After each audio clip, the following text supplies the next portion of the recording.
Bichi. Jana mtoto wake alienda bichi. Ila nguo alovaa mzee. Ndio mwanangu, yeye anasema asti.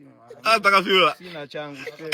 Hata kafila. Kuna wajumbe wale wajumbe. Nimemwambia huyu bwana aniozeshe mtoto wake hataki. Nani? Yaani uko mtoto wangu wewe, sio nataka kukamia. Alifanya. Yaani asokujua nani bwana twende mnyanyambunye. Kukamia nini? Fosi. Kukamia nini? Kukamia nini? Unaona mambo yake? Unasikia? Au ni wazee wa tipsi?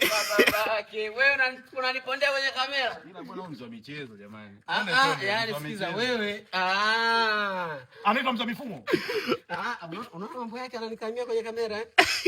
Nitakukamata.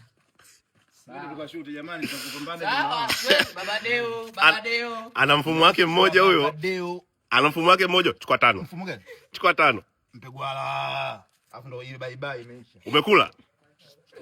Umekula? Oi, alafu ana kitu kimoja. Anatoaga ila bila sisi kujua. Umekula? Alikuwa anagiza vitu alafu sasa tujui, najua. Ibla, hebu mpe 10 anandai. Ibla, mpe cha 10 huyo. Anandai. Kakudai lini? Wewe mpe. Mbona wewe uso unakopa kwa hivyo? Wewe mpe tutaongea. Tutaongea. Baadaye kwenye mahesabu. Ili nenda vipi? Kwa nini unaruhusu ile itoke bila?